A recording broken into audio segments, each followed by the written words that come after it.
Bonjour et bienvenue dans cette vidéo où nous allons voir ensemble la troisième partie du programme de chimie de seconde sur la transformation de la matière. Nous allons voir des chapitres sur les transformations physiques, transformations chimiques et transformations nucléaires. Pour cela, nous allons voir 4 chapitres. Je vous invite à télécharger dans la description de la vidéo les fiches de cours associées à chacun d'entre eux. Et nous allons commencer tout de suite par le premier chapitre sur les transformations physiques. Nous commencerons par parler des différents changements d'état qui caractérisent les transformations physiques.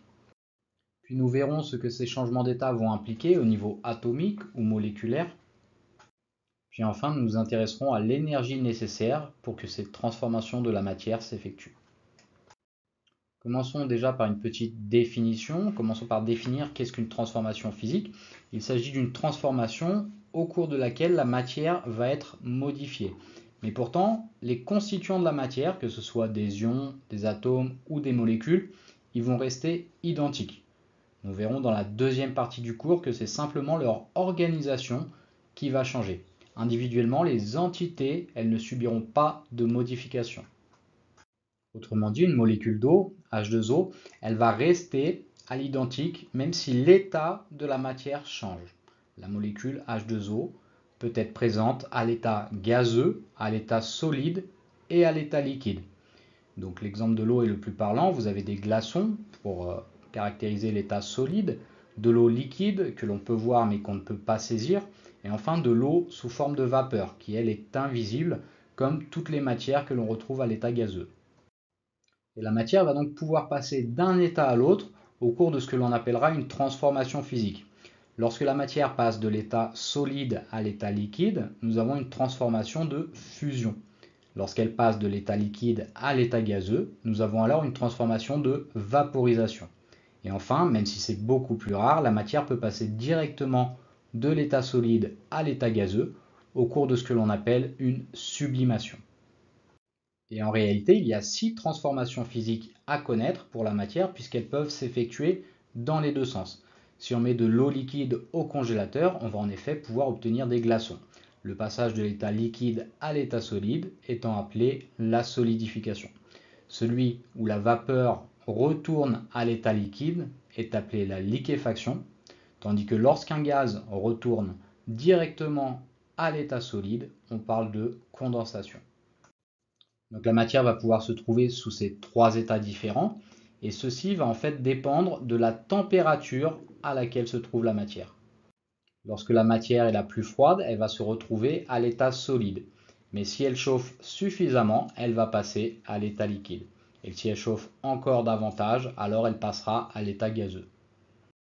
Si on prend l'exemple de l'eau, vous savez que si sa température est négative, alors on va retrouver l'eau sous forme solide. Alors que si sa température est comprise entre 1 degré Celsius et 99 degrés Celsius, alors l'eau sera à l'état liquide. Et au-delà de 100 degrés Celsius, l'eau sera sous forme de vapeur, donc à l'état gazeux. Sachez que dépendamment de la pression, on va pouvoir obtenir de l'eau sous forme de vapeur à des températures inférieures à 100 degrés Celsius. Si vous observez bien votre courbe, vous voyez que lors de la transformation de fusion, par exemple, la matière elle va se trouver sous 2 états en même temps. Les glaçons sont en train de fondre et on retrouve de l'eau, une partie de l'eau à l'état liquide, comme une partie qui est en fait encore de la glace. L'ensemble de la matière reste alors à ce moment-là à une température de 0 degré Celsius pendant un certain temps. C'est ce que l'on appelle le palier de température. C'est pendant ce moment-là que va s'effectuer en fait notre transformation physique de la fusion. Puis lorsque la matière aura dépassé cette température, qu'elle sera 1 degré Celsius par exemple, alors l'eau sera entièrement à l'état liquide. Puis on va pouvoir chauffer cette eau jusqu'à 20 degrés Celsius, 30 degrés Celsius, jusqu'à même 100 degrés Celsius, si on est dans des conditions de pression atmosphérique normale bien sûr. Et à ce moment-là, à 100 degrés Celsius, la matière elle va de nouveau pouvoir se trouver sous 2 états, en l'occurrence l'état liquide et l'état gazeux. Et ce, pendant un certain temps, le temps nécessaire pour que la transformation physique s'accomplisse. Ici, la transformation de vaporisation. Nous avons donc 2 paliers de température sur notre courbe. Et c'est lors de ces paliers que s'effectuent nos transformations physiques que nous allons pouvoir noter grâce à des équations. de manière très simple, puisque les entités chimiques, comme nous avons vu, elles vont rester les mêmes durant la transformation chimique. La molécule d'eau restera sous la forme d'une molécule d'eau. Il nous suffira juste d'écrire de part et d'autre de la flèche représentant la transformation sous quel état se trouve la matière. Regardons par exemple lorsque l'eau se vaporise, c'est-à-dire qu'elle passe de l'état liquide à l'état gazeux, nous allons noter de part et d'autre de la flèche les molécules d'eau qui ne seront pas modifiées au cours de la transformation physique. On place en indice un petit L pour signifier qu'avant la vaporisation, l'eau se trouvait bien à l'état liquide. Et de l'autre côté de la flèche, on place en indice un petit G pour signifier qu'après la transformation, l'eau va se trouver à l'état gazeux. Si on parle maintenant d'une transformation de fusion, il faut mettre à gauche de la flèche un petit S en indice de la molécule d'eau et à droite de la flèche un petit L en indice de la molécule d'eau. Puisqu'au cours d'une transformation de fusion, la matière passe de l'état solide à l'état liquide.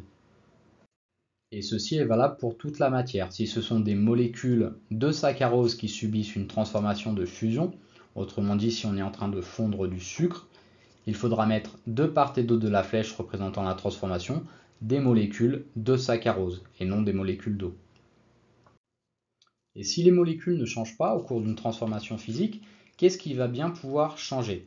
En fait, c'est l'agencement des molécules ou des atomes si on parle d'un corps pur simple comme le fer, voire des ions si on parle d'un composé ionique comme le sel. Mais en tous les cas, ces particules, lorsque la matière est à l'état solide, on va les retrouver immobiles et extrêmement bien organisées, de manière régulière, formant d'ailleurs ce qu'on appelle une structure cristalline. Mais retenez surtout que pour l'état solide, les particules, que ce soit des ions, des molécules ou des atomes, ils sont immobiles et extrêmement bien organisés. Alors que lorsque la matière est à l'état liquide, les particules, les entités chimiques, elles vont se trouver en mouvement. Elles vont se déplacer légèrement les unes par rapport aux autres.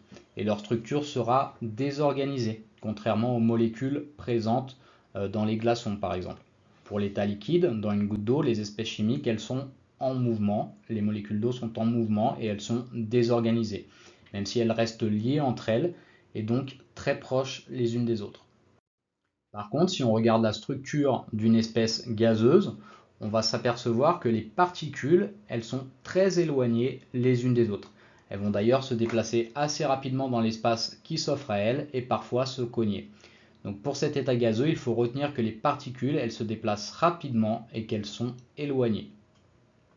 Si on reprend finalement notre courbe d'évolution de la température au cours du temps, on voit que lorsque l'on chauffe les particules qui sont à la base organisées à l'état solide, elles vont commencer à se mettre en mouvement lors de la transformation de fusion. Puis à l'état liquide, elles seront toutes désordonnées mais en restant liées entre elles. Et lors d'une transformation de vaporisation, elles vont commencer même à se séparer pour finalement se retrouver très espacées les unes des autres et se déplacer à des grandes vitesses. Donc finalement, plus on chauffe la matière, plus les particules qui la constituent vont se désordonner. On dit que lors d'une transformation de fusion ou de vaporisation, ou même de sublimation, on va vers le désordre microscopique. Et en revanche, lorsque la température de la matière diminue, alors les particules, elles vont ralentir. Elles vont se rapprocher pour passer déjà de l'état gazeux à l'état liquide. Puis en refroidissant encore, elles vont se ranger de manière compacte pour demeurer immobiles et adopter une structure cristalline lors du passage de l'état liquide à l'état solide. Donc lorsqu'un corps se refroidit, on dit que les particules qui le constituent, elles vont s'ordonner. Donc le fait que les particules se mettent en mouvement et s'espacent, ou alors qu'elles ralentissent pour s'ordonner, est en fait dû à un gain ou à une perte d'énergie sous forme thermique. Donc commençons par voir le cas où la matière reçoit de l'énergie sous forme thermique, donc à travers quelques exemples. Prenons le cas des glaçons, donc de l'eau à l'état solide. Lorsque le glaçon reçoit de l'énergie thermique, ces particules, elles vont se mettre en mouvement et se désordonner. Alors l'eau, elle va passer de l'état solide à l'état liquide. Nous avons une transformation ici de fusion. Si on a maintenant de l'eau à l'état liquide dans une casserole et qu'on la chauffe, suite à l'apport d'énergie thermique, les particules qui sont déjà désordonnées, mais encore compactes, à l'état liquide, vont se séparer les unes des autres et commencer à se déplacer dans l'espace. L'eau de la casserole passe alors de l'état liquide à l'état gazeux. Nous avons notre transformation de vaporisation. Passons maintenant à la transformation de sublimation, où la matière va passer directement de l'état solide à l'état gazeux, ce qui est bien plus rare dans la vie de tous les jours, étant donné qu'il faut un apport d'énergie conséquent. Mais on peut penser à certaines sondes spatiales qui sont équipées en fait de boucliers en lithium qui vont leur permettre d'affronter des températures extrêmes. En fait, ce bouclier en lithium qui est à l'état solide, lorsque la sonde va entrer dans l'atmosphère d'une planète où les températures sont extrêmes, le bouclier va en fait directement passer de l'état solide à l'état gazeux en absorbant une très grande quantité d'énergie thermique. Donc le lithium va passer directement de l'état solide à l'état gazeux. Nous avons une transformation de sublimation. Pour ces trois transformations, donc de fusion, vaporisation et sublimation, la matière absorbe de la chaleur et on qualifie donc ces transformations d'endothermiques. Endothermique puisque la chaleur rentre dans la matière. Ce terme est à retenir. Mais vous savez qu'il existe trois autres transformations physiques durant lesquelles la matière va se refroidir. Ceci est dû au fait que la matière va en fait libérer de l'énergie thermique vers le milieu extérieur. Et puisque les particules donnent de l'énergie, elles vont alors ralentir et s'ordonner. Si on pense par exemple à un bac de glaçons que l'on remplit d'eau liquide et que l'on met au réfrigérateur. Ici, l'énergie thermique, elle va sortir de l'eau liquide pour aller vers le milieu extérieur, donc vers le congélateur. Alors, les molécules d'eau, elles cèdent bien de l'énergie, elles vont ralentir et s'organiser sous une structure cristalline. L'eau est alors passée de l'état liquide à l'état solide. Nous avons bien eu une transformation de solidification de la matière. C'est également le principe de fonctionnement des chaufferettes que certains ont pu utiliser à la montagne, qu'on place dans nos gants pour réchauffer nos mains. En fait, ces chaufferettes sont à la base constituées d'un liquide qui est maintenu en surfusion et il y a une petite pastille que lorsqu'on va briser, elle va produire un choc thermique qui va faire que le liquide va commencer à se solidifier. Donc, puisque c'est une transformation de solidification, les particules elles vont ralentir et libérer de l'énergie thermique vers le milieu extérieur, en l'occurrence vers nos gants, ce qui va réchauffer nos mains. Une autre transformation que l'on peut observer lorsqu'on va au sauna ou au hammam, les pièces sont chauffées mais à des températures inférieures à 100 degrés Celsius. Et lorsque vous regardez une vitre ou une glace, vous allez voir de la buée ou des gouttelettes d'eau en fait. Il s'agit de la vapeur d'eau qui est en train de retourner à l'état liquide. Les particules en fait se rapprochent pour former des gouttelettes d'eau. Elles libèrent de l'énergie thermique vers le sauna et on a bien une transformation de liquéfaction puisque l'eau passe de l'état gazeux à l'état liquide. Lorsque vous avez des grosses chutes de température, vous pouvez également avoir du givre qui va venir se former sur les vitres des voitures. Ici, ce sont bien des particules à l'état gazeux qui sont directement venues former du givre solide. Nous avons donc bien une transformation de la matière directement de l'état gazeux à l'état solide, autrement dit une condensation. La chaleur a quitté la matière gazeuse rapidement et les particules se sont directement rapprochées et ordonnées.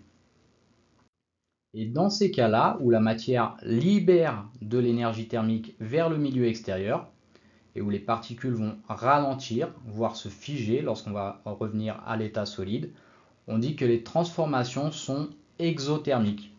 Donc à retenir également une transformation exothermique, c'est quand la chaleur elle est libérée vers l'extérieur. Et cela concerne les transformations donc de solidification, liquéfaction et condensation. Ceci est à retenir par cœur pour ce chapitre, transformation endothermique lorsqu'il y a absorption d'énergie et exothermique lorsqu'il y a libération d'énergie. Enfin, il va être possible de calculer cette énergie thermique nécessaire pour une transformation de la matière. On notera cette énergie grand Q puisqu'il s'agit d'une énergie thermique. Son unité sera en joules et elle sera égale à petit m fois LT. Et donc notre petit m, c'est la masse en kilogrammes. En effet, il va nous falloir plus d'énergie pour faire fondre 3 glaçons que pour en faire fondre 2. L'énergie thermique nécessaire pour une transformation de la matière est donc directement reliée à la masse de la matière qui subit la transformation. Donc notre petit m s'exprimera ici en kilogrammes. Et notre L indice T, T pour transformation, c'est l'énergie massique de changement d'état qui va dépendre de l'espèce chimique concernée par le changement d'état. En effet, il va falloir une plus grande énergie pour faire fondre du fer que pour faire fondre de l'aluminium. Chaque espèce chimique a sa propre valeur pour l'énergie massique de changement d'état. Et ces valeurs qui sont propres à chaque type de matière, elles ne sont bien évidemment pas à retenir. Elles vous seront données dans les exercices. Par exemple, pour l'eau, l'énergie massique de changement d'état, pour une transformation de fusion, c'est 334 kJ par kilogramme. Ce qui signifie qu'il faut 334 kJ pour faire fondre 1 kg de glace. Voyons cette formule à travers un petit exemple d'application. On souhaite fondre 5 kg de glaçons. Quelle est l'énergie thermique Q nécessaire pour cette transformation physique? On applique la formule qui nous dit que l'énergie thermique Q est égale à petit m fois L, avec m la masse de glaçon, égale à 5 kg, et L l'énergie massique de fusion de l'eau qui nous est fournie dans l'énoncé. Attention, ces énergies massiques de fusion, elles sont assez importantes et elles vous sont souvent données en kilojoules par kilogramme. Il faut donc les convertir si on souhaite trouver notre énergie en joules. Ce qui va nous faire dans ce calcul 1 670 000 joules, nécessaires donc pour faire fondre 5 kg de glaçons. Ou alors, on peut laisser notre énergie massique de changement d'état en kilojoules par kilogramme. Et dans ces cas-là, il ne faudra pas oublier de dire que notre résultat pour l'énergie est en kilojoules. Donc il nous faut 1670 kilojoules pour faire fondre 5 kg de glace. Maintenant, dans les exercices en classe de seconde, vous en avez l'habitude, quand on a une relation qui va relier 3 grandeurs, on vous en fournit 2 et on veut que vous déterminiez la troisième. On peut par exemple vous donner l'énergie thermique nécessaire pour faire fondre 2 kg de fer et vous demander de trouver quelle est l'énergie massique de fusion propre au fer. Et puisqu'ici on cherche notre énergie massique de fusion, grand L indice fusion, on va isoler ce grand L en faisant passer le petit m de l'autre côté, qui va donc se retrouver au dénominateur. Et en divisant l'énergie qui nous est donnée dans l'énoncé de 30 894 kJ par une masse de 2 kg, on retrouve l'énergie massique de fusion du fer qui est de 15 447 kJ par kilogramme. Ici, notre résultat il est bien en kilojoules par kilogramme puisque nous avons divisé des kilojoules par des kilogrammes. Et en classe de seconde, on note cette unité kilojoules fois kilogramme puissance moins 1. Maintenant, vous avez remarqué que le LT dans notre équation, il est devenu L indice fusion dans les exemples précédents, puisque nous avons parlé uniquement d'énergie nécessaire pour passer de l'état solide à l'état liquide. Sachez qu'il existe en fait plusieurs valeurs possibles pour le grand L suivant la transformation étudiée. Pour la vaporisation de l'eau, par exemple, notre énergie massique de changement d'état vaudra 2265 kJ par kilogramme. Il faut en effet plus d'énergie pour passer de l'état liquide à l'état gazeux que pour passer de l'état solide à l'état liquide, puisque les molécules elles doivent se disperser alors que de solide à liquide elles se désorganisent juste mais elles restent liées entre elles. Il faudra donc que l'eau absorbe plus d'énergie pour que 5 kg d'eau liquide s'évapore qu'il n'a fallu d'énergie pour que 5 kg de glaçons fondent.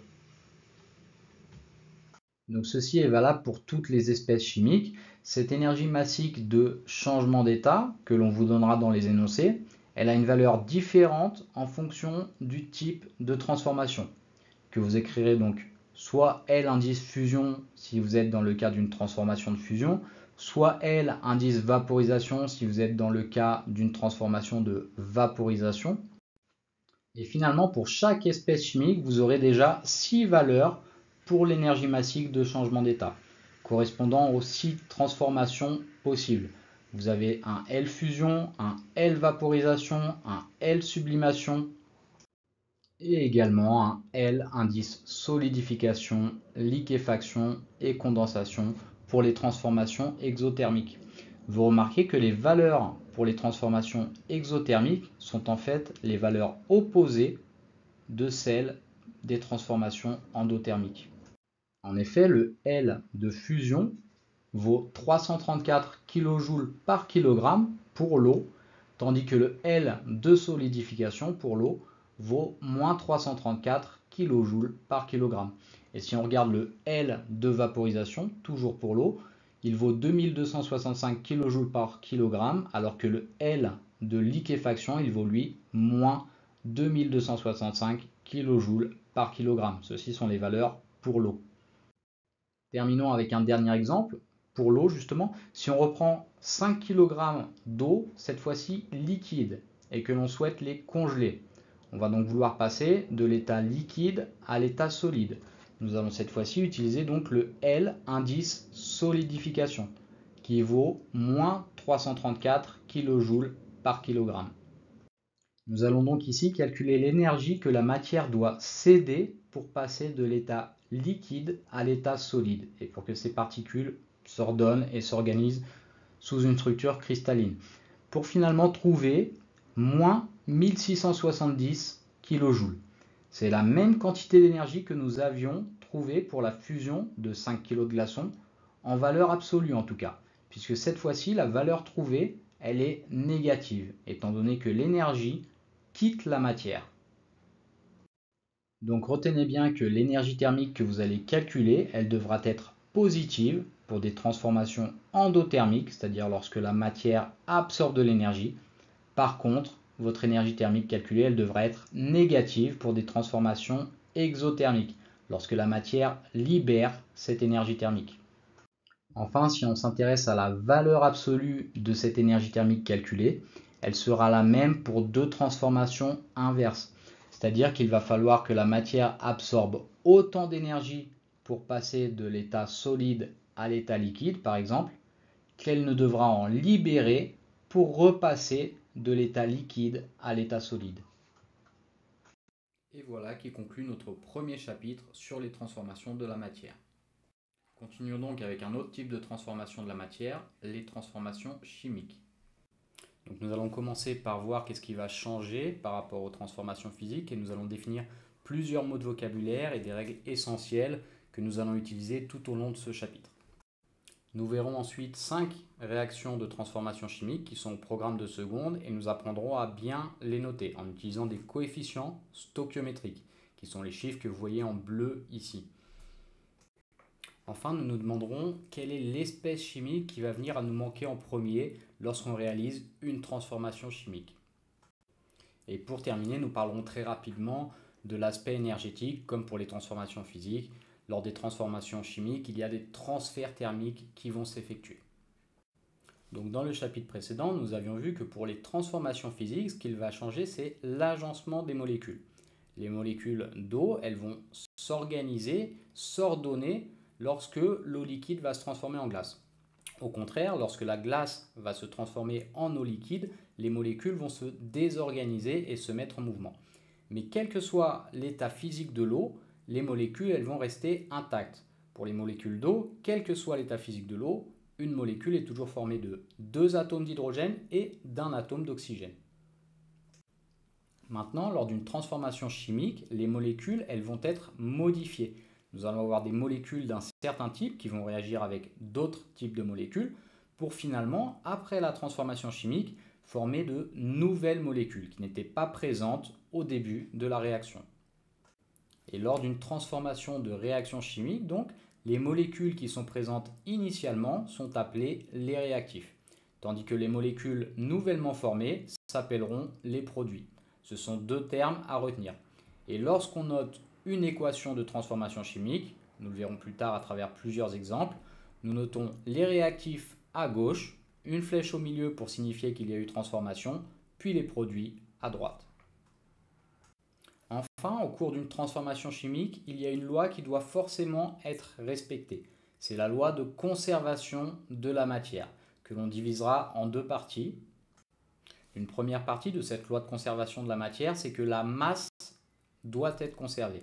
Et nous verrons ceci en vérifiant que même si les molécules changent de forme, tous les atomes présents au début de la transformation chimique seront toujours présents à la fin de la transformation. Ils ne peuvent pas disparaître. Vous voyez ici, globalement sur la balance, à gauche, il y a 4 atomes d'hydrogène en blanc, un atome de carbone en noir et 4 atomes d'oxygène en rouge.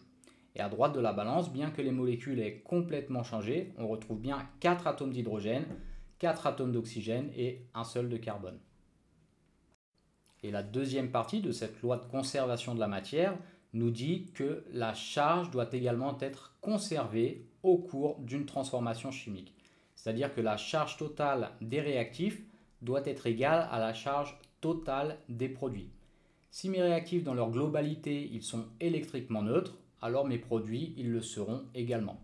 Si par contre, comme dans l'exemple ici, on a 6 charges positives placées sur des ions dans les réactifs, eh bien, nous devons également retrouver 6 charges positives parmi les ions produits au cours de la transformation chimique.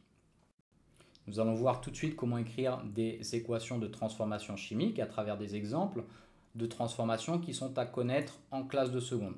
Nous allons commencer déjà par des cas simples ne faisant pas intervenir d'ions.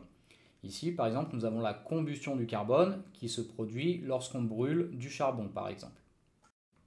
Lors de cette transformation, nous allons avoir un atome de carbone, que l'on représentera avec une boule noire, qui va réagir avec une molécule de dioxygène. Donc le dioxygène, il y a 2 atomes d'oxygène représentés par des boules rouges. Et tout cela, cette réaction chimique, va former du dioxyde de carbone, que nous représenterons donc avec une boule noire et 2 boules rouges.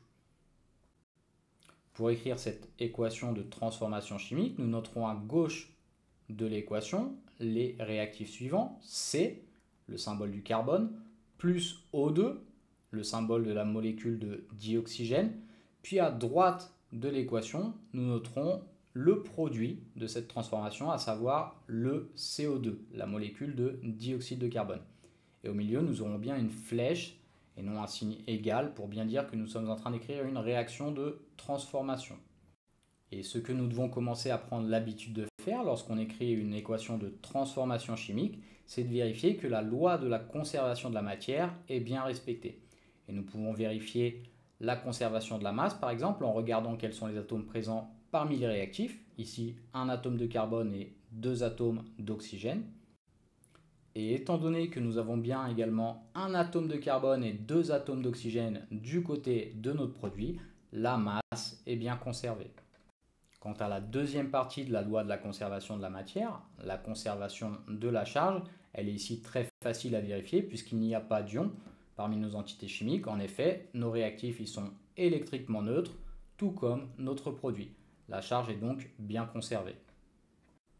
Passons maintenant à une réaction de transformation chimique un petit peu plus compliquée, la combustion du méthane, qui peut être utilisée pour le chauffage des habitations, les plaques à cuisson à gaz, etc. Vous voyez sur ce dessin qu'il y a beaucoup plus de molécules de dioxygène présentes que de molécules de méthane. Et en effet, au cours de cette transformation, nous aurons 2 molécules de dioxygène qui vont venir réagir avec une seule molécule de méthane. La molécule de méthane que vous voyez ici, elle est représentée donc avec une boule noire pour le carbone et 4 boules blanches pour les atomes d'hydrogène qui la constituent. Ensuite, après la réaction, on va voir que les produits de cette réaction sont une molécule de dioxyde de carbone et 2 molécules d'eau que vous connaissez déjà. Donc ici, pour écrire notre équation de transformation chimique, nous aurons du côté des réactifs la molécule de méthane de formule brute CH4, puisqu'elle est constituée d'un atome de carbone et de 4 atomes d'hydrogène. Puis, nous mettrons un 2 devant les molécules de dioxygène pour bien signaler que 2 molécules de dioxygène sont nécessaires pour réagir avec une molécule de méthane. Et à droite de la flèche, nous aurons donc nos produits avec la molécule de dioxyde de carbone que nous venons de voir précédemment, CO2, ainsi que deux molécules d'eau. Nous noterons bien un 2 devant les molécules de H2O, donc pour bien signaler que deux molécules d'eau sont produites au cours de la transformation. Et ces chiffres que l'on place devant les molécules, on les appelle des coefficients stoichiométriques. Ils nous permettent de décrire en quelle proportion sont présentes chaque molécule au cours d'une réaction. Ici, par exemple, il faut 2 fois plus de molécules de dioxygène que de molécules de méthane pour réaliser la réaction. Et si on regarde ici nos lois de conservation de la matière, et notamment la conservation de la masse, en s'intéressant aux atomes, on constate qu'il y avait bien un atome de carbone avant et un atome de carbone après la transformation. Il y avait aussi 4 atomes d'hydrogène présents sur la molécule de méthane, et on retrouve également 4 atomes d'hydrogène en produit, à savoir 2 dans chacune des molécules d'eau. Et enfin, pour l'oxygène, nous avions 4 atomes parmi les réactifs, 2 pour chacune des molécules de dioxygène. Et on retrouve bien 4 atomes au niveau des produits, c'est-à-dire 2 dans la molécule de dioxyde de carbone et 1 dans chacune des molécules d'eau. Donc la masse est bien conservée et la charge aussi, puisqu'ici, comme dans l'exemple précédent, nous n'avons que des entités chimiques qui sont électriquement neutres.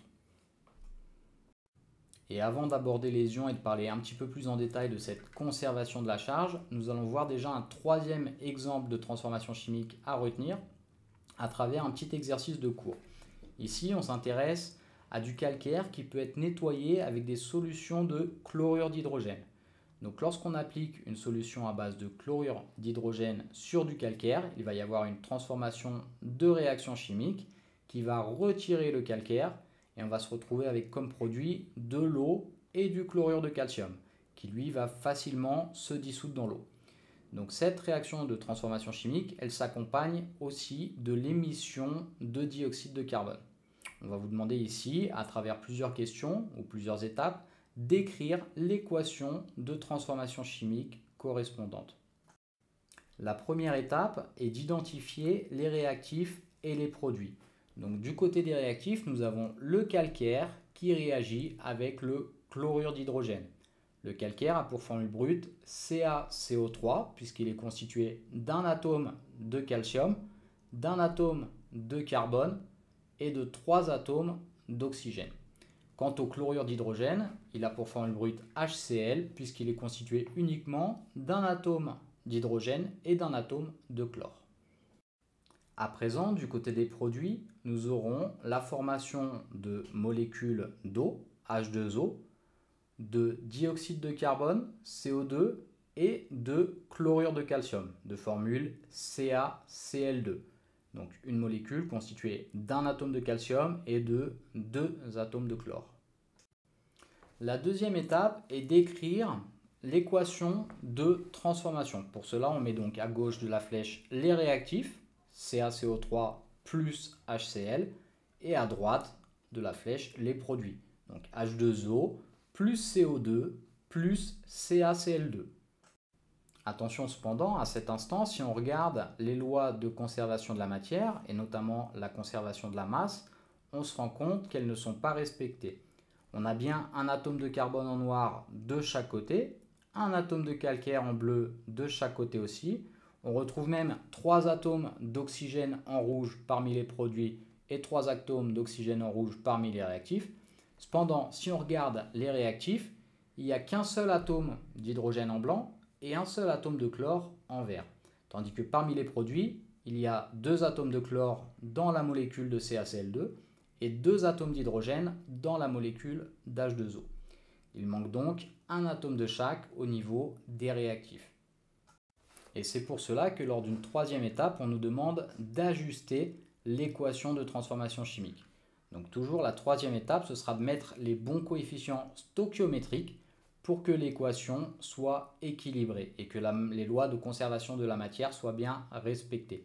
Ici, en l'occurrence, on ajoute un 2 devant la molécule de HCl, ce qui nous permet d'avoir exactement le même nombre d'atomes au début et à la fin de la transformation. Il faut en réalité, pour que cette réaction de transformation s'effectue, que deux molécules de chlorure d'hydrogène réagissent avec une seule molécule de calcaire. Nous allons continuer à méthodiquement répéter ces trois étapes en voyant une quatrième réaction de transformation chimique. Et cette fois-ci, on va avoir des ions qui vont intervenir, donc des entités chimiques qui ne sont pas électriquement neutres, comme vous le savez. Il faudra donc, en plus de vérifier la conservation de la masse, bien regarder qu'il y a la conservation de la charge qui est respectée. Nous parlerons ici de la corrosion d'un métal, le zinc, qui en contact avec l'acide H3O+, va produire des ions Zn2+, qui représenteront donc notre métal oxydé, ainsi que de l'eau et de l'hydrogène. Commençons tout de suite par bien identifier les réactifs en lisant bien l'énoncé. Nous avons ici du zinc qui réagit avec des ions hydronium. Nous pourrons représenter les atomes de zinc par une boule marron, ainsi que les atomes d'oxygène et d'hydrogène avec des boules rouges et blanches comme d'habitude. Mais n'oublions pas ici que l'ion H3O+, donc l'ion hydronium, est un ion qui possède une charge positive. Quant au produit de cette transformation chimique, nous aurons des ions Zn2+, que nous pouvons toujours représenter avec une boule marron, mais n'oublions pas que cette fois, nous avons une entité chimique avec deux charges positives. Rajoutons donc deux petites plus dans la boule marron. Nous avons également comme produit de cette réaction du dihydrogène, donc de formule brute H2, ainsi que de l'eau H2O. Dans une deuxième étape, nous allons écrire l'équation de transformation en mettant à gauche de la flèche les réactifs Zn plus H3O+, et à droite de la flèche les produits, à savoir Zn2+, plus H2, plus H2O. Et à ce moment-là, notre équation ne respecte pas encore les lois de conservation de la matière. En effet, si on regarde parmi les réactifs, nous avons une seule charge positive, alors que parmi les produits, il y a déjà deux charges positives. Donc la charge n'est pas conservée. Nous allons donc dans une troisième étape ajuster notre équation de transformation chimique en rajoutant des coefficients stoichiométriques pour que les lois de conservation de la matière soient respectées. Ici, on peut ajouter un 2 devant l'ion hydronium, 2H3O+, donc, et nous nous retrouverons bien avec deux charges positives au niveau des réactifs comme au niveau des produits. À ce moment-là, la charge est bien conservée puisqu'on avait deux charges positives avant la réaction et on a toujours deux charges positives après la réaction. Cependant, si on regarde ce qui se passe au niveau de la conservation de la masse, nous constatons que la conservation de la matière n'est pas encore respectée. En effet, si on a bien un atome de zinc de chaque côté, nous avons parmi les réactifs 2 oxygènes et 6 hydrogènes, tandis que parmi les produits, nous n'avons que 1 oxygène et 4 hydrogènes. Il manque donc un atome d'oxygène et 2 atomes d'hydrogène au niveau des produits. Et un atome d'oxygène avec 2 atomes d'hydrogène, c'est ce qu'on a dans une molécule d'eau. Il nous suffit donc de rajouter un 2 devant la molécule d'eau, H2O, pour que la réaction de transformation chimique respecte bien les lois de conservation de la matière. Notre équation elle est finalement Zn plus 2H3O+, flèche, Zn2+, plus H2 plus 2H2O. Passons à un dernier exemple de transformation chimique qui de nouveau fait intervenir des ions. Parfois nous avons de l'eau acidifiée où sont en réalité présents des ions hydronium, H3O+, ainsi que des ions chlorure, Cl-, que l'on représentera ici avec une boule verte et un signe moins pour représenter la charge négative de cet ion. Et pour l'ion hydronium, on représentera un plus dans la boule d'hydrogène pour bien signifier que c'est un ion positif, donc un cation. Et nous allons en fait pouvoir purifier cette eau en réalisant une réaction de transformation chimique. Nous utiliserons pour cela des pastilles d'hydroxyde de sodium qui elles sont composées d'ions Na+, que l'on représentera en violet avec un petit signe plus, ainsi que d'ions OH-, que l'on représentera toujours avec une boule rouge pour l'oxygène, une boule blanche pour l'hydrogène et un signe moins pour la charge négative. Et suite à cette réaction, nous aurons retiré l'acidité de l'eau, caractérisée par la présence donc des ions H3O+. Nous récupérons comme produit de l'eau pure, donc des molécules d'H2O, ainsi que d'autres espèces chimiques, puisque vous vous rendez bien compte ici qu'il manque encore quelques produits pour satisfaire les lois de conservation de la matière. En effet, il va nous manquer un atome d'oxygène et 2 atomes d'hydrogène, ce qu'on peut facilement résoudre en ajoutant une molécule d'eau parmi les produits. Il nous manquera toujours des atomes de chlore et de sodium que nous ajouterons également au produit. Voilà finalement la représentation de la réaction complète, où la masse est cette fois-ci bien conservée. Et on constate également que la charge est bien conservée, puisque nous avions parmi nos réactifs un ensemble neutre avec la présence d'une charge positive sur les ions H3O+, et Na+, ce qui nous donnait 2 charges positives, et une charge négative sur les ions OH- et Cl-, ce qui nous donnait 2 charges négatives, donc un ensemble qui est bien électriquement neutre. Parmi les produits, on retrouve également une charge positive sur l'ion sodium et une négative sur l'ion chlorure, ce qui nous donne bien également un ensemble neutre. La conservation de la charge est donc à ce moment-là respectée. Finalement, qu'est-ce qui va se passer réellement au cours de cette réaction? Eh bien, ce sont juste les ions H3O+ et les ions OH- qui vont réagir ensemble pour former 2 molécules d'eau. Et quant aux ions Cl- qui étaient présents dans l'eau acidifiée et aux ions sodium qui eux étaient présents dans les pastilles d'hydroxyde de sodium, on constate qu'ils n'ont pas réagi. Donc lorsqu'on a des espèces chimiques qui sont présentes au cours d'une réaction, mais qu'on les retrouve sans modification avant et après la transformation, on les appellera des espèces spectatrices. Et ici, puisque Cl- et Na+ sont des ions, on peut même les appeler des ions spectateurs. Nous avons donc vu finalement 5 réactions chimiques différentes.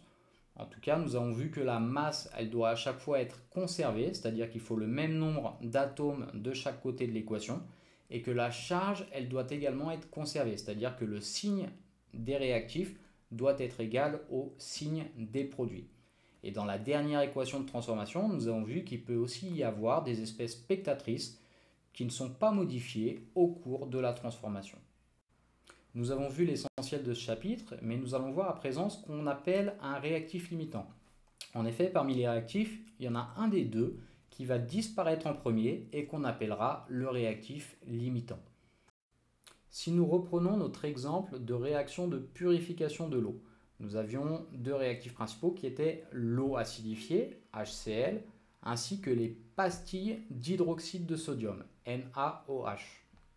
Dans cet exemple-là, où on veut purifier l'eau, si les pastilles d'hydroxyde de sodium disparaissent en premier, on aura toujours une eau qui sera légèrement acide à la fin.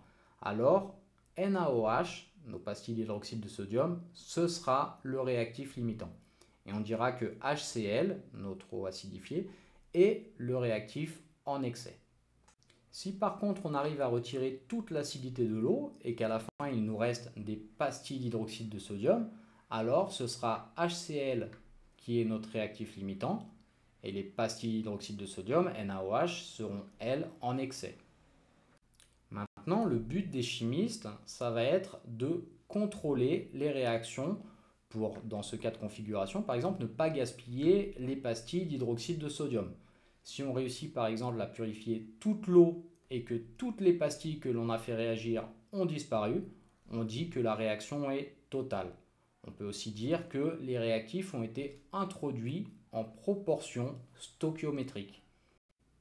Donc en chimie, il va être possible de déterminer au cours d'une réaction de transformation chimique quel va être le réactif limitant et ainsi de pouvoir contrôler les réactions en quelque sorte.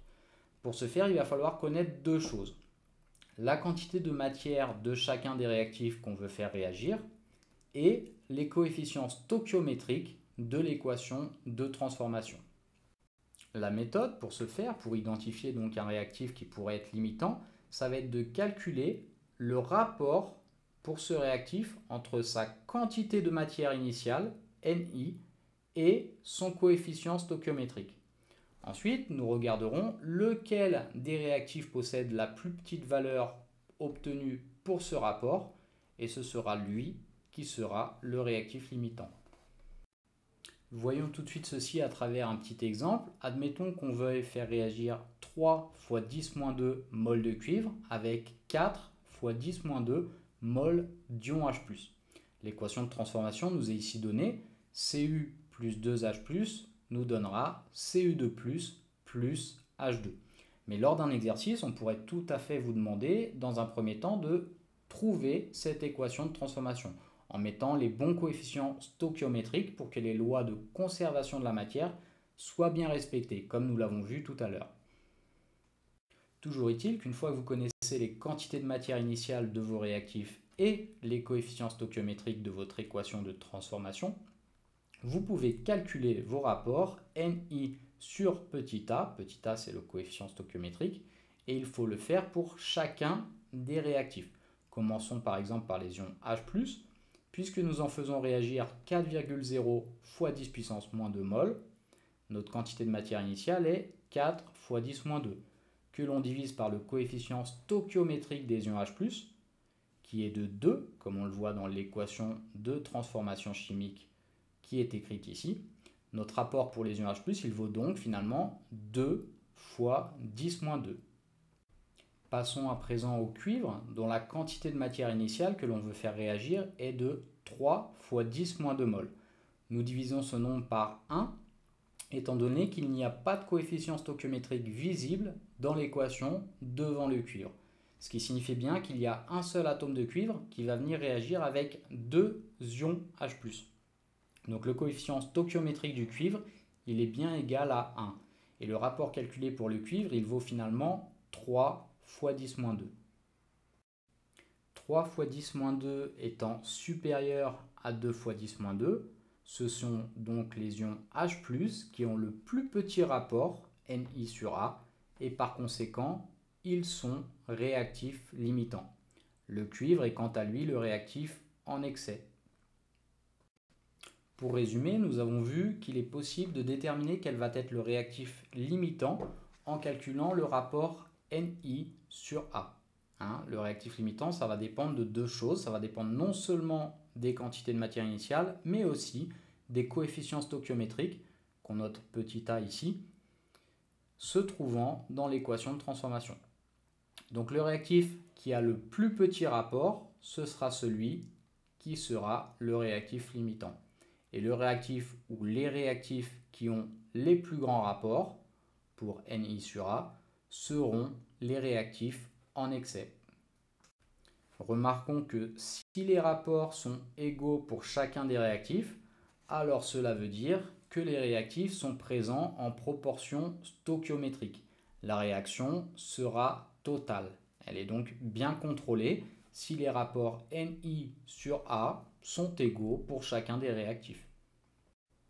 Pour terminer ce cours, nous allons parler rapidement des transferts thermiques qui peuvent s'effectuer lors d'une réaction de transformation chimique. Généralement, au cours d'une transformation chimique, le système il va libérer de la chaleur, ce qui va faire augmenter la température. On imagine cela assez bien avec une réaction par exemple de combustion, comme celle du méthane que nous avons vu tout à l'heure. C'est le cas pour la majorité des transformations chimiques, elles vont globalement libérer de la chaleur. Et comme nous avons vu au chapitre précédent, lorsqu'un système libère de la chaleur vers le milieu extérieur, on dit que la réaction elle est exothermique. Mais il existe quelques réactions chimiques qui au contraire vont absorber la chaleur du milieu extérieur, qui du coup va se refroidir. Et comme au chapitre précédent, ces réactions qui absorbent de la chaleur, nous les appellerons les réactions endothermiques. C'est par exemple ce qui va se passer pour l'électrolyse de l'eau. Nous avons en fait besoin d'apporter de l'énergie thermique sous forme électrique pour pouvoir réaliser la réaction chimique de transformation. Cette réaction, elle consiste à transformer de l'eau en gaz, récupérant ainsi du dioxygène et du dihydrogène. Et étant donné que cette réaction absorbe de l'énergie, on dit qu'elle est endothermique. Et voilà qui conclut notre chapitre sur les transformations chimiques, le deuxième type de transformation de la matière au programme. Passons maintenant au troisième chapitre de cette partie sur la transformation de la matière. Avant de voir le dernier type de transformation, à savoir les transformations nucléaires, nous allons faire une petite parenthèse pour voir comment et pourquoi est-ce qu'on fait des transformations chimiques. Donc, dans un premier temps, nous allons nous intéresser au pourquoi et nous allons essayer de savoir quelles peuvent être nos motivations pour synthétiser des espèces chimiques. Puis nous verrons le comment en détaillant quelles sont les différentes étapes à suivre lorsqu'on fait la synthèse d'une espèce chimique. Et on donnera quelques techniques à utiliser en chimie que vous avez d'ailleurs déjà pu voir cette année. Déjà, synthétiser des espèces chimiques, c'est un peu similaire à provoquer des réactions chimiques. Le but, ça va être d'obtenir des nouvelles espèces chimiques à partir de celles qu'on possède déjà. Donc celles qu'on possède, ce sont nos réactifs, et celles qu'on va créer, ce sera nos produits, ou en tout cas un produit. On va faire des transformations chimiques donc. Et donc ça va nous permettre de créer deux types d'espèces chimiques. Déjà celles qu'on pourra appeler les espèces synthétiques. Donc ici on va créer en fait des copies de la nature. Si on prend par exemple un cachet d'aspirine, son principe actif, comme pour pas mal de médicaments d'ailleurs, c'est l'acide acétylsalicylique. Donc on a besoin de ces molécules-là pour faire de l'aspirine. Et ces molécules-là, elles existent dans la nature, notamment dans l'écorce de saule. Sauf que les extraire, ça va pas être si facile. En fait, ça va s'avérer coûteux, ça va nous prendre du temps, et finalement, on va réussir à extraire seulement des petits volumes de molécules de ces écorces. Et puis surtout, les ressources terrestres, elles sont limitées. L'espèce humaine, elle consomme beaucoup de médicaments aujourd'hui, mais il n'y a pas forcément de l'écorce de saule en quantité illimitée sur Terre. Et dans ces cas-là, ça va être plus intéressant de fabriquer ces espèces chimiques en laboratoire. Ça va revenir moins cher et surtout, on va pouvoir aller plus rapidement pour produire des plus gros volumes, tout ça sans consommer ce qui se trouve dans la nature. Donc c'est surtout pour ça qu'on va réaliser des copies de la nature qu'on appellera espèces synthétiques. C'est donc pour économiser les ressources de la nature et gagner en productivité. Mais en laboratoire, on va aussi pouvoir faire des espèces chimiques qu'on appellera artificielles, celles qui n'existent pas dans la nature. Ce sont des créations humaines. On peut avoir deux buts pour ça. On va créer des espèces artificielles pour améliorer les espèces chimiques qui existent déjà dans la nature.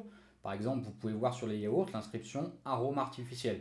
Donc ça signifie qu'on a créé une molécule pour que le goût ou le parfum soit plus puissant que celui qu'on aurait eu si on avait utilisé l'espèce provenant directement de la nature. On va donc pouvoir optimiser les effets des espèces chimiques déjà existantes pour satisfaire nos besoins. On va d'ailleurs aussi créer des espèces chimiques nouvelles pour satisfaire nos besoins. On va par exemple pouvoir créer de l'essence pour alimenter nos véhicules. L'essence, elle n'existe pas à l'état naturel. Elle est créée par l'espèce humaine pour répondre à ses besoins.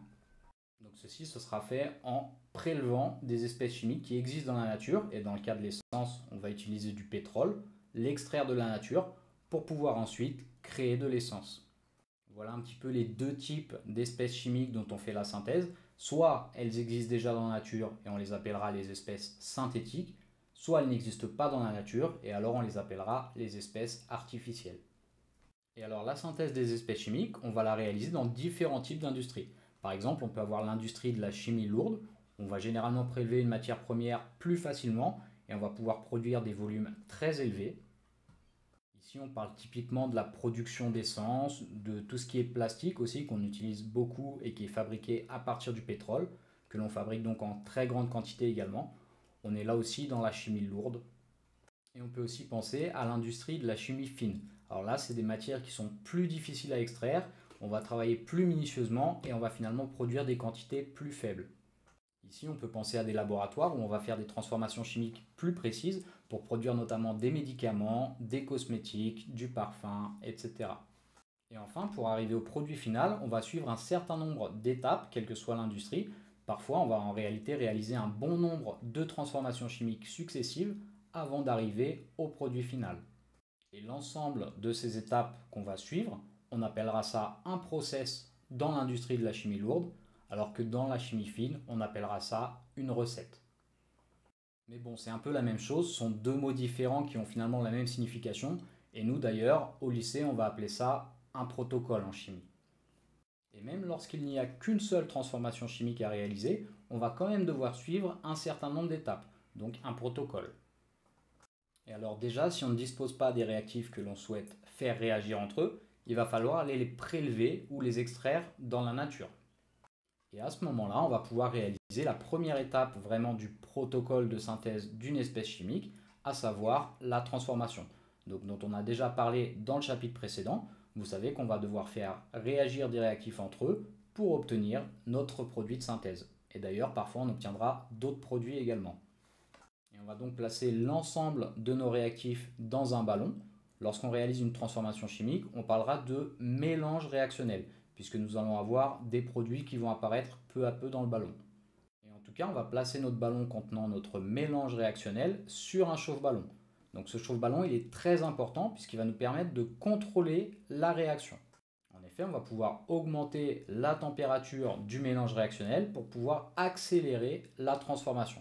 Puisque naturellement, les transformations elles peuvent être très lentes. Mais on pourra aussi diminuer la température si on s'aperçoit que le procédé est trop rapide. Et comme vous l'avez vu, le chauffe-ballon il est lui-même posé sur un support élévateur qui va nous permettre d'ajuster la hauteur à laquelle on veut travailler. Et ce support élévateur, il est lui-même posé sur ce qu'on appelle une potence qui, elle, va nous permettre de venir pincer notre ballon pour gagner encore en stabilité. Et surtout, la potence, elle va nous permettre de venir fixer avec une seconde pince la seconde partie du montage qui est en fait le tube réfrigérant.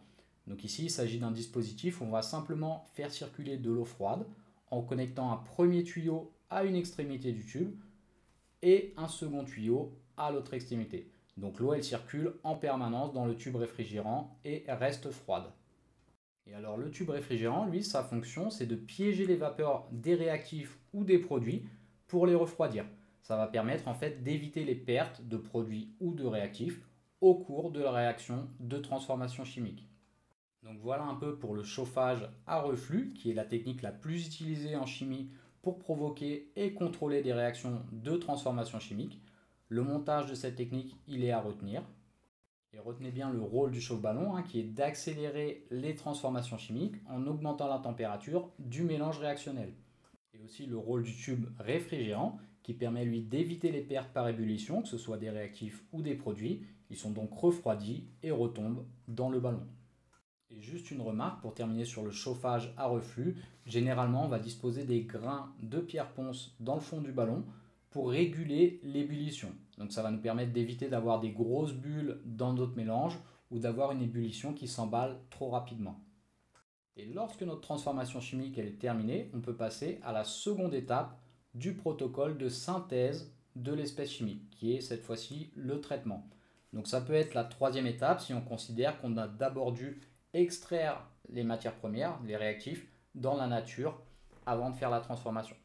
Mais en tout cas, on va maintenant traiter notre produit de synthèse. Et comme nous l'avions vu au cours du chapitre précédent, lors d'une transformation chimique, on va parfois avoir plusieurs produits qui vont se former. Parfois même, on aura des réactifs en excès encore dans le mélange réactionnel. On pourra avoir des espèces spectatrices.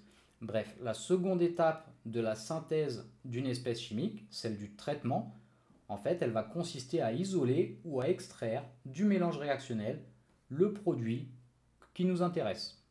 Et pour ce faire, on va pouvoir avoir recours à plusieurs techniques, dont nous avons d'ailleurs déjà parlé dans le premier chapitre de l'année sur les corps purs et les mélanges.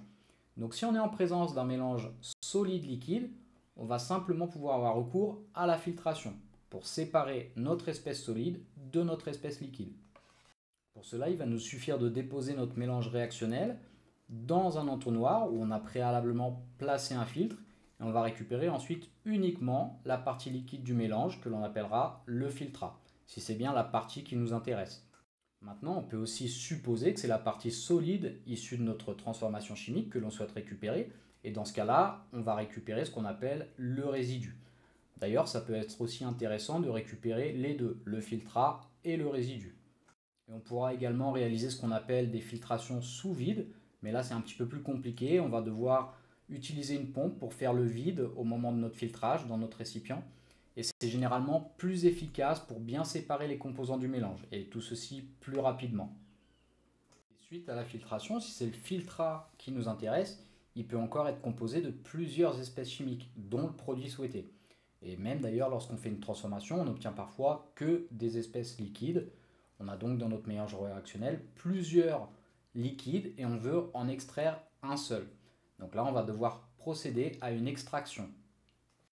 Donc on a plusieurs techniques, dont une qu'on a également déjà vue dans le chapitre sur les corps purs et les mélanges en début d'année. On peut utiliser une ampoule à décanter. On ouvre donc le robinet pour faire tomber goutte à goutte notre premier produit. Et puis si c'est le second produit qui nous intéresse, eh bien on place un second bécher sous l'ampoule à décanter, puis on ouvre le robinet pour le récupérer. Donc ça, c'est pour l'utilisation de l'ampoule à décanter de la manière la plus simple avec deux liquides qui ne sont pas miscibles, comme l'eau et l'huile par exemple, avec un liquide qui reste au-dessus de l'autre. Mais après notre transformation, on peut obtenir deux liquides qui sont miscibles, donc un mélange homogène. Et à ce moment-là, il va falloir ajouter dans notre ampoule à décanter ce qu'on appelle un solvant extracteur. Ensuite, on va devoir refermer notre ampoule à décanter, puis l'agiter avec précaution. On va remettre ensuite notre ampoule à décanter en place et on va constater que finalement le solvant extracteur, il va attirer un des deux produits pour former avec celui-ci une phase. Il va suffire d'attendre un petit peu, je vous rappelle que c'est ça le principe de la décantation. Et finalement, on va bien se retrouver avec deux phases distinctes, une avec le solvant extracteur et le produit qu'on ne souhaite pas récupérer, et l'autre avec le produit que l'on voulait depuis le début, celui dont on veut faire la synthèse. Donc là, on est sur une utilisation un petit peu plus avancée de l'ampoule à décanter, que vous pourrez d'ailleurs voir en première pour ceux qui continuent la physique-chimie. Rappelons donc que pour faire la synthèse d'une espèce chimique, il faut déjà extraire les réactifs de la nature, si ce n'est pas déjà fait. Ensuite, en laboratoire, on peut faire la fameuse transformation chimique pour obtenir nos produits. Puis on procède au traitement des produits pour en fait isoler et récupérer le produit qui nous intéresse. Et on va finalement passer à la dernière étape de notre synthèse, à savoir la vérification. Ici, on va recourir à des techniques chimiques d'identification pour vérifier que c'est bien l'espèce chimique qu'on souhaitait, que l'on a réussi à synthétiser. Et on pourra aussi analyser sa pureté pour vérifier ses propriétés. Et là aussi, ça va vous rappeler une technique qu'on a vue en début d'année dans le chapitre sur le corps pur et les mélanges, la chromatographie sur couche mince. Donc je vous rappelle rapidement le principe de la chromatographie. On dépose une goutte de l'espèce à analyser, donc de notre produit, sur la ligne de dépôt qui est située vers le bas de la plaque chromatographique et on plonge cette plaque dans un solvant que l'on appellera l'éluant. Alors pour plus de détails, je vous renvoie à ce fameux chapitre sur les corps purs et les mélanges. Mais lorsque l'éluant va remonter sur la plaque chromatographique, on va voir des taches qui vont apparaître au-dessus de notre dépôt. Et déjà, si on obtient plusieurs taches au-dessus du dépôt, comme celui-ci, ça signifie que notre produit synthétisé, il n'est pas pur. C'est en effet un mélange de plusieurs espèces chimiques. Alors ce n'est pas forcément très grave, si on souhaitait par exemple synthétiser de l'aspirine et qu'on obtient au moins une tache qui s'est formée à la même hauteur que la tache caractéristique de l'aspirine pure, cela veut dire que notre produit possède déjà le principe actif de l'aspirine, à savoir l'acide acétylsalicylique. Sauf que notre produit, dans cet exemple, il contient quelque chose en plus. L'important, c'est de savoir ce que c'est. D'ailleurs, ça peut être voulu, comme nous l'avons vu au début de ce chapitre. On cherche parfois à synthétiser des espèces chimiques dans le but de les améliorer. Et il existe d'ailleurs des médicaments qui contiennent de l'acide acétylsalicylique, ainsi que du paracétamol ou même de la caféine.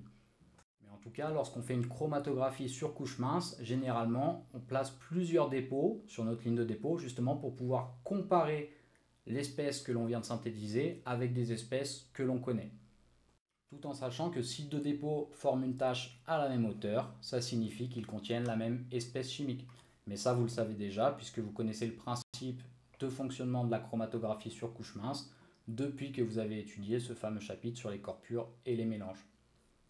Donc voilà ce qu'il faut faire pour synthétiser une espèce chimique. Parfois, il y a plusieurs transformations chimiques à effectuer pour arriver à l'espèce désirée, mais en tous les cas, on aura forcément une étape où on réalise la transformation chimique, une où on traite le produit, où on l'isole, et enfin une où on vérifie le produit créé. Au cours de ce chapitre, nous avons finalement vu quelques techniques qui nous permettent de réaliser ces différentes étapes. Donc sachez qu'il en existe d'autres qui sont moins courantes, mais retenez en tous les cas le chauffage à reflux pour la partie transformation chimique, la filtration et l'extraction pour la partie traitement, voire la filtration sous vide et l'extraction par solvant que vous reverrez en première, et enfin la chromatographie sur couche mince pour la partie vérification et identification. Voilà qui conclut notre chapitre sur la synthèse d'espèces chimiques, une petite parenthèse donc pour expliquer pourquoi et comment on réalise des transformations chimiques. Et passons donc sans plus tarder au dernier type de transformation de la matière, à savoir les transformations nucléaires. Nous définirons dans un premier temps ce que sont ces transformations nucléaires et nous verrons ce qui va se passer au cours de tel type de transformation. Ensuite, nous allons voir les différents types de réactions nucléaires que nous pouvons avoir et nous commencerons par les transformations de fission nucléaire. Puis nous verrons ensuite les transformations de fusion nucléaire. Et enfin, nous verrons un dernier type de transformation nucléaire qui se produisent lorsqu'on est en présence de noyaux radioactifs.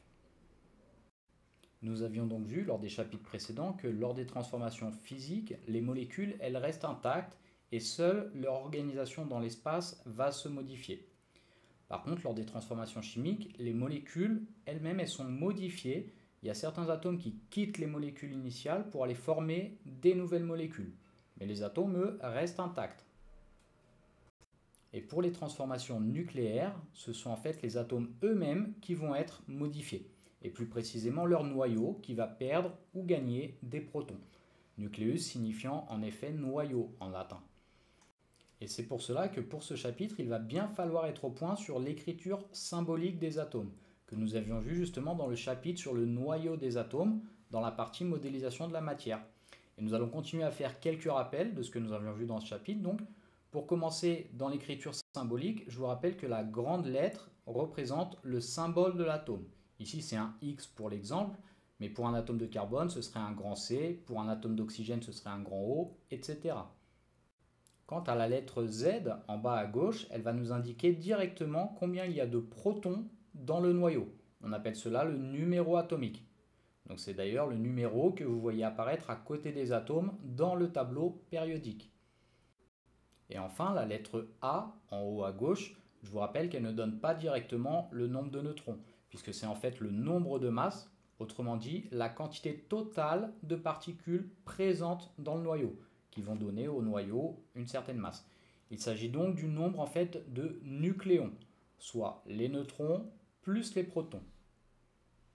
Et un dernier petit rappel pour bien commencer ce chapitre, vous pouvez avoir deux versions d'un même atome qui ont un nombre de masses différent. On les appellera des isotopes. Par exemple, le carbone 12, c'est un atome de carbone qui possède 12 nucléons, tandis que le carbone 14, c'est un atome de carbone qui lui possède 14 nucléons. Donc ces deux atomes sont des isotopes du carbone. Donc par contre, tous les isotopes du carbone, ils vont posséder forcément 6 protons, étant donné que ce sont des atomes de carbone. Si un atome possède 7 protons, ce sera forcément un atome d'azote. S'il en possède 8, ce sera forcément un atome d'oxygène, etc. En effet, chaque élément chimique, chaque atome possède son propre numéro atomique Z. Du coup, si on revient sur les transformations nucléaires, où l'on a dit que le noyau allait être modifié en perdant ou en gagnant des protons, ceci va impliquer qu'au cours d'une transformation nucléaire, il y a des nouveaux atomes qui vont être formés, puisque le ou les atomes produits au cours de ce type de transformation, ils n'auront pas le même nombre de protons que les atomes présents avant la transformation. Ce seront donc des éléments chimiques différents. Et lorsqu'on va vouloir écrire une équation de transformation nucléaire, on va devoir faire apparaître les atomes impliqués au cours de celle-ci avec leur écriture symbolique, pour bien pouvoir détailler ce qui se passe au niveau du noyau des atomes et identifier les nouveaux atomes formés. Donc on place toujours une flèche pour signifier qu'il y a transformation, comme pour les transformations physiques et chimiques d'ailleurs. Et ici, vous constatez qu'avant la transformation, nous avions les atomes X1 et X2. Et après la transformation, nous avons les atomes Y1 et Y2. Donc de nouveaux atomes ont été formés suite à la transformation nucléaire. Donc c'est très important d'utiliser cette écriture conventionnelle pour les transformations nucléaires, puisqu'au cours de ces transformations, comme pour les autres types de transformations d'ailleurs, il y a conservation de la matière, c'est-à-dire que la masse doit se conserver et la charge aussi. Donc qu'est-ce que cela veut dire si on reprend notre exemple de transformation nucléaire? La conservation de la masse, elle implique qu'on doit avoir la même masse avant et après la transformation nucléaire. Donc on doit retrouver le même nombre de nucléons avant et après la transformation. Et ce, même si les nucléons sont organisés dans des nouveaux atomes. Par exemple, ici, on doit forcément avoir A1 plus A2, le nombre de masses avant la transformation, qui doit être égal à A3 plus A4, le nombre de masses après transformation. Par exemple, si on regarde les atomes sur la gauche de la balance, le premier, il possède 8 nucléons et le deuxième, 4 nucléons, ce qui nous fait un total de 12 nucléons. Eh bien, les atomes à droite de la balance, ceux qu'on a obtenus après la transformation, ils sont différents, mais ils doivent obligatoirement avoir 12 nucléons à eux deux. Par exemple, 10 nucléons dans un premier atome et 2 dans un autre atome. Et la conservation de la matière, vous le savez, elle concerne également la charge. On doit donc retrouver le même nombre de protons avant et après la transformation nucléaire. Si vous aviez un total de 4 protons avant la transformation, vous devez obligatoirement retrouver ces 4 protons après la transformation. Et ce, même s'ils sont organisés différemment dans des nouveaux atomes. Autrement dit, la somme des numéros atomiques Z1 et Z2, donc les charges présentes avant la transformation dans notre équation, doit être égale à la somme des numéros atomiques Z3 et Z4, donc les charges présentes suite à la transformation nucléaire. Maintenant que nous avons défini un petit peu ce que c'était que les transformations nucléaires et que nous avons vu comment écrire les équations de transformation, nous allons voir les différentes transformations nucléaires qui peuvent exister. Premièrement, la transformation de fission nucléaire. Donc celle-là, elle est plutôt connue et maîtrisée par l'homme puisqu'on s'en sert actuellement dans les centrales nucléaires. Dans ces centrales, on va provoquer des réactions de fission nucléaire, en effet, ce qui va produire une quantité d'énergie thermique énorme et ce, très rapidement. Et cette énergie thermique, elle sera ensuite convertie en énergie électrique. Donc ces centrales nucléaires, elles sont grandement présentes en France où elles sont utilisées pour produire à peu près 60% de l'électricité consommée. On vante souvent le fait que ces centrales, elles n'émettent pas de dioxyde de carbone, contrairement aux centrales à gaz ou à charbon, dont les transformations chimiques de combustion, comme vous l'avez vu dans le chapitre précédent, elles produisent ce fameux gaz de dioxyde de carbone qui contribue au réchauffement climatique global. Donc pour les centrales nucléaires, pas d'émission de CO2 certes, mais il faut tout de même faire attention au fait que l'uranium utilisé pour les faire fonctionner, il est très toxique pour les mineurs qui sont chargés d'aller l'extraire et même pour les populations locales qui auraient le malheur d'habiter un peu trop près des gisements d'uranium. Et il faudra aussi faire attention aux déchets radioactifs qui sont produits par ces réactions nucléaires, qui certes sont stockés de manière très sécurisée et enfouis en souterrain, bien à l'abri, mais dont la quantité elle ne cesse d'augmenter et elle devrait bientôt atteindre les 2 millions de mètres cubes en France. Mais concentrons notre attention sur la transformation nucléaire en elle-même, qui est une réaction provoquée, durant laquelle on va bombarder un noyau d'uranium-235 avec un neutron. Donc l'uranium-235, c'est un noyau très lourd qui est composé de 235 nucléons, dont 92 sont des protons. Son écriture symbolique, ce sera donc grand U pour l'élément, 235 pour le nombre de masse A et 92 pour le numéro atomique Z. Le neutron, quant à lui, c'est une particule élémentaire que l'on pourra noter petit n. Il est neutre, comme son nom l'indique, et donc son numéro atomique Z il sera égal à 0. Par contre, son nombre de masse, il est égal à 1, étant donné qu'il est lui-même un nucléon. Et ce qu'il va se passer lors d'une réaction de fission nucléaire, c'est que l'atome lourd, il va se scinder en deux atomes plus légers, produisant au passage une très grande quantité d'énergie thermique. Et dans le cas de la fission de l'uranium-235, les noyaux produits, qui sont issus de la transformation, sont le strontium, de symbole Sr, et le xénon, de symbole grand X petit e. Vous remarquez aussi que certains neutrons sont également éjectés suite à la réaction de fission nucléaire. Nous allons donc bien pouvoir écrire notre équation de transformation nucléaire avec tout ce qu'il y a avant la réaction à gauche de la flèche et tout ce qu'il y a après la réaction à droite de la flèche. Nous ferons bien apparaître les neutrons dans cette réaction puisqu'ils ont un nombre de masse qui doit être pris en compte et nous placerons le coefficient 3 devant le symbole du neutron dans les produits pour bien signifier que 3 neutrons sont éjectés suite à cette réaction. Vérifions ici les lois de conservation de la matière et premièrement la conservation de la charge en nous intéressant au numéro atomique des atomes. Les neutrons n'ayant aucune charge, avant la réaction nous avons seulement les 92 protons qui sont présents dans le noyau d'uranium.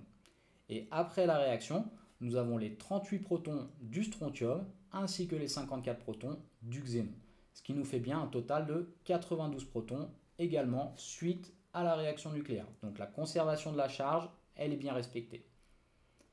Intéressons-nous maintenant à la masse qui elle aussi doit être conservée. Avant la réaction, il y a un nucléon pour le neutron et 235 pour l'uranium, ce qui nous fait un total de 236 nucléons. Et après la réaction, il y a 94 nucléons dans le noyau de strontium, plus 139 dans celui de xénon, plus 3 nucléons pour les 3 neutrons supplémentaires qui sont éjectés suite à la réaction. Ce qui nous fait également un total de 236 nucléons après la transformation.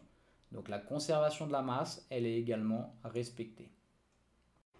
Donc lors d'une réaction de fission nucléaire, comme pour toutes les transformations nucléaires que nous allons voir, les lois de conservation de la matière, elles doivent être respectées. Et on se sert donc des écritures symboliques pour noter tous les atomes ou les particules qui sont impliquées dans la réaction et pour pouvoir vérifier que la matière est effectivement bien conservée. Et pour conclure sur les transformations de fission nucléaire, retenez aussi qu'une grande quantité d'énergie est produite et ceci très rapidement. D'autant plus que les neutrons qui sont éjectés au cours de cette réaction, ils vont eux aussi aller percuter d'autres noyaux d'uranium-235 qui vont à leur tour se scinder, le tout en éjectant des neutrons qui vont à leur tour aller percuter d'autres noyaux d'uranium-235. Et en fait, on fait au niveau des réacteurs nucléaires ce qu'on appelle une réaction en chaîne, qu'il faut bien évidemment contrôler sous peine d'accident dans ces réacteurs nucléaires. Voyons à présent un deuxième type de transformation nucléaire qui ne présente cette fois-ci pas de risque de réaction en chaîne et dont l'énergie produite pourrait être 10 fois supérieure à une réaction de fission nucléaire. Il s'agit bien évidemment de la fusion nucléaire que l'on essaye d'ailleurs de maîtriser sur Terre et de provoquer. Par ailleurs, une réaction de fusion nucléaire, cela produirait moins de déchets radioactifs qu'une réaction de fission nucléaire. Cela va quand même en produire, nous verrons pourquoi, mais en tout cas ces déchets, ils resteraient radioactifs moins longtemps et ça pourrait résoudre entre guillemets ou diminuer les problèmes de stockage. Par contre, pour reproduire sur Terre la fusion, il faut au préalable réunir une très grande quantité d'énergie pour pouvoir justement déclencher cette fusion. Les réactions de fusion nucléaire, en effet, c'est ce qui se passe typiquement sur les étoiles, comme le Soleil, où l'énergie elle est déjà suffisante pour assembler des noyaux entre eux, pour les fusionner, ce qui va produire encore davantage d'énergie. Et pour définir un petit peu plus précisément une fusion nucléaire, ce qu'il se passe lors d'une fusion nucléaire, c'est que deux atomes légers s'assemblent pour former un atome plus lourd. Et il va exister plusieurs possibilités de fusion entre atomes, mais intéressons-nous par exemple à la fusion nucléaire entre le deutérium et le tritium, qui est la plus étudiée sur Terre pour reproduire la fusion. Il s'agit ici en fait de fusionner deux isotopes de l'hydrogène, donc deux versions différentes de l'atome d'hydrogène. Une que l'on appelle le deutérium et qui possède 2 nucléons, et une que l'on appelle le tritium et qui possède 3 nucléons. Et bien la fusion nucléaire de ces deux atomes va produire en fait un atome d'hélium, le tout en libérant une grande quantité d'énergie ainsi qu'un neutron. Nous pouvons donc écrire notre transformation nucléaire de fusion tritium-deutérium comme H2 plus H3 à gauche de la flèche, qui nous donne He pour l'hélium, 4 nucléons dont 2 protons, et un petit n pour le neutron éjecté à droite de la flèche. Si nous nous intéressons ici aux charges, donc aux protons présents avant et après la transformation, ils sont bien au nombre de 2 de part et d'autre de la flèche. 1 dans chaque atome d'hydrogène avant la transformation et 2 dans l'atome d'hélium après. La conservation de la charge, elle est donc bien respectée. Si on s'intéresse à la conservation de la masse, nous avions bien 5 nucléons avant la transformation dans les deux isotopes de l'hydrogène et nous en retrouvons bien 5 après la réaction. 4 dans l'atome d'hélium en plus du neutron qui lui est éjecté. Donc les lois de conservation de la matière sont bien respectées comme dans toutes les transformations nucléaires. Nous avons dit que nous pouvons avoir des fusions qui s'opèrent entre différents types d'atomes. D'ailleurs, lorsque les étoiles elles ont consommé tout leur hydrogène, elles vont commencer à fusionner d'autres éléments à commencer par l'hélium. L'étoile, elle est à ce moment-là appelée une géante rouge.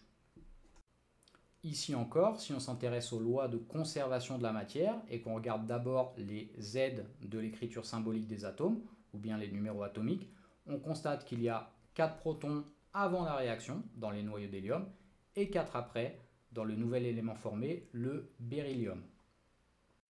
Et si on s'intéresse au nombre de masses, le grand A de notre écriture symbolique, on constate qu'il y avait bien 8 nucléons en tout avant la transformation nucléaire, répartis dans les deux noyaux d'hélium, et on retrouve bien les 8 nucléons après la transformation de fusion dans le noyau de beryllium.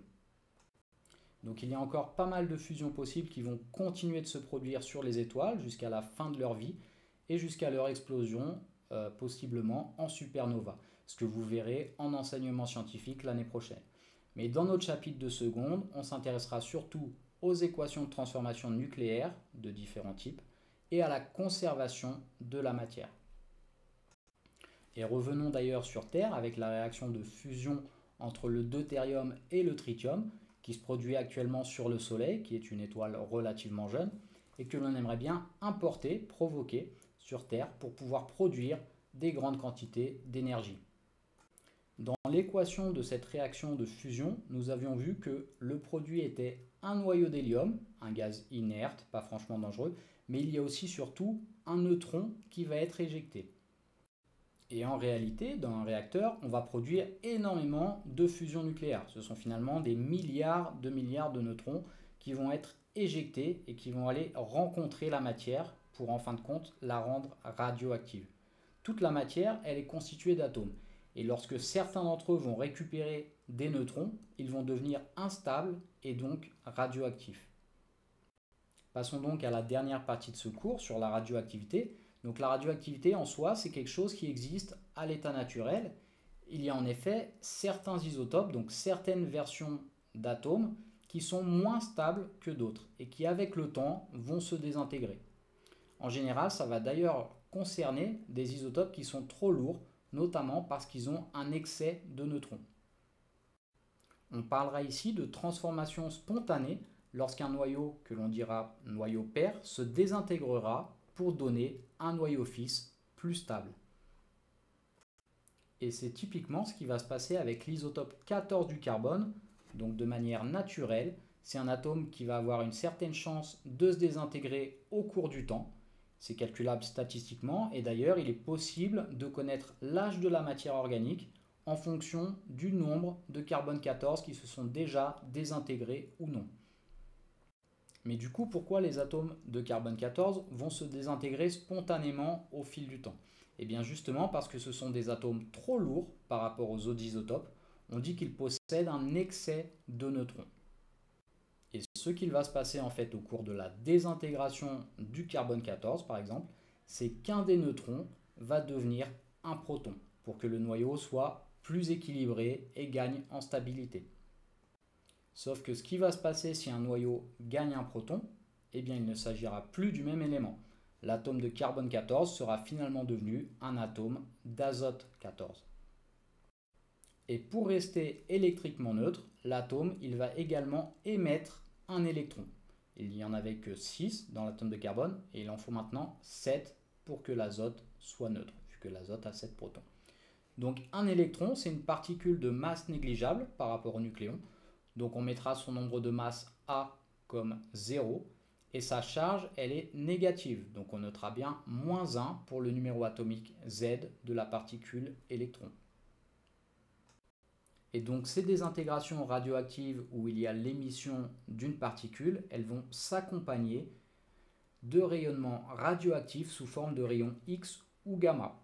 Et c'est ces rayonnements qui vont être dangereux, surtout à haute dose. Donc par exemple, si on imagine une salle remplie d'atomes possédant des neutrons en excès et qui présentent donc un risque de se désintégrer en même temps, on imagine assez bien que la salle du réacteur de fusion elle sera remplie de matériaux radioactifs, capables d'émettre des rayonnements nocifs à tout moment. Et ces matériaux ils seront donc considérés comme des déchets nucléaires. Donc même en maîtrisant la fusion nucléaire, les déchets resteront une problématique. Mais revenons à notre transformation nucléaire spontanée, celle qui peut se produire dans la nature à petite échelle. Ici, nous n'écrirons pas les rayonnements dans l'équation de transformation nucléaire. Nous écrirons simplement l'atome de carbone à gauche de la flèche, puisqu'il s'agit d'une désintégration spontanée, et à droite de la flèche, nous écrirons l'atome d'azote ainsi que la particule émise, à savoir l'électron. Ici, si on vérifie les lois de conservation de la matière pour notre équation de transformation, pour les Z, on a 6 à gauche dans l'atome de carbone, et à droite, on a 7 pour l'atome d'azote, moins 1 pour l'électron. 7 moins 1 nous donne également 6. Donc la charge est bien conservée. Quant à la masse, on avait bien 14 nucléons avant la réaction. On les retrouve également après. La masse aussi est conservée. Donc une désintégration de ce type, où l'atome possède un excès de neutrons, on dira qu'il s'agit d'une radioactivité de type β-. Elle est d'ailleurs caractérisée par l'émission d'un électron. Mais il existe aussi d'autres types de radioactivité où des atomes instables vont spontanément se désintégrer. Tout ceci n'est pas à retenir en classe de seconde puisque vous le reverrez en détail en terminale. Mais on va tout de même regarder les différents types de radioactivité, ce qui va nous permettre de manipuler davantage les équations de transformation nucléaire. Et on va aussi pouvoir voir l'écriture symbolique de différentes particules qui peuvent être émises au cours d'une désintégration radioactive. On a par exemple un deuxième type de radioactivité, la radioactivité β+, où cette fois, l'atome originel, il est instable parce qu'il possède des protons en excès. C'est par exemple le cas du carbone 11, qui a un isotope moins connu du carbone, mais qui est lui aussi instable à sa manière, puisqu'il possède toujours 6 protons, mais seulement 5 neutrons. Il va donc lui aussi subir une désintégration spontanée au cours du temps, et un proton de son noyau va se transformer en neutron. Donc il aura toujours 11 nucléons, mais parmi eux, il n'y aura plus que 5 protons. Et puisqu'il perd un proton, son numéro atomique change. Et c'est un noyau fils de Bohr qui sera issu de cette désintégration. Et ces types de transformations, où dans le noyau on a un proton qui est transformé en neutron, eh bien elles vont s'accompagner de l'émission d'un positon. Donc un positon, c'est une toute petite particule qui est chargée positivement. C'est en quelque sorte l'antimatière de l'électron. Il va venir annuler la charge d'un électron, car l'atome de Bohr, pour rester électriquement neutre, il doit avoir que 5 électrons, alors que l'atome de carbone, initialement, il en avait 6. Donc pour le positon, nous allons le noter avec un nombre de masse qui est égal à 0, puisque comme l'électron, il est très petit et négligeable par rapport au nucléon en termes de masse. Par contre, sa charge, nous noterons bien plus 1 pour son numéro atomique, puisque cette particule, elle est chargée positivement. Et donc cette transformation, ce type de transformation qu'on appelle β+, elle s'accompagne également d'un rayonnement qui peut être dangereux et surtout à haute dose, et que nous ne noterons pas dans l'équation de transformation. Et finalement, cette équation de transformation nucléaire, si on la note, nous aurons le carbone à gauche avant la flèche de transformation, et le noyau fils de Bohr ainsi que le positon à droite après la transformation. Là encore, si on regarde les charges des atomes, nous avions un Z total égal à 6 avant la transformation et un Z total égal à 6 après la transformation. La charge est bien conservée. Quant à la masse, on a bien le même nombre de nucléons à droite et à gauche. Et donc les deux lois de conservation de la matière sont bien respectées. Enfin, nous allons voir un dernier type de radioactivité que l'on peut retrouver à l'état naturel et qui concerne cette fois les atomes étant tout simplement trop lourds. Il s'agit de la radioactivité alpha. Donc ce sont des transformations qui peuvent se produire par exemple avec les atomes d'uranium 238. Tout à l'heure, nous avions parlé de l'uranium 235 que l'on bombarde d'un neutron pour obtenir une transformation de fission nucléaire dans les centrales. Mais si on prend un minerai d'uranium, il contient en fait plusieurs isotopes de l'uranium. Il contient en fait moins d'1% d'uranium 235, celui qui est utilisé pour la fission, et plus de 99% d'uranium 238, qui lui est naturellement radioactif puisqu'il est trop lourd. Et c'est pour cela qu'il vaut mieux ne pas vivre près d'un endroit où on extrait l'uranium. Donc ces noyaux trop lourds, comme l'uranium-238, ils vont se désintégrer naturellement et spontanément produire un noyau fils. Et dans le cas de la désintégration de l'uranium-238, nous aurons un atome fils de thorium, de symbole TH. Et lors de cette transformation, où l'atome lourd perd plusieurs nucléons d'un coup, il y aura carrément l'émission d'un atome d'hélium. L'émission de cet atome d'hélium, composé de 4 nucléons, s'accompagne également d'un rayonnement qui est dangereux pour la santé, que nous n'écrirons pas dans notre équation de transformation nucléaire. Et si on regarde justement l'équation de transformation nucléaire de la désintégration de ce noyau d'uranium 238, on constate que pour les numéros atomiques Z, il y en avait 92 avant la transformation pour l'uranium, et on en retrouve 92 après la transformation. 90 pour le thorium, plus 2 pour l'hélium.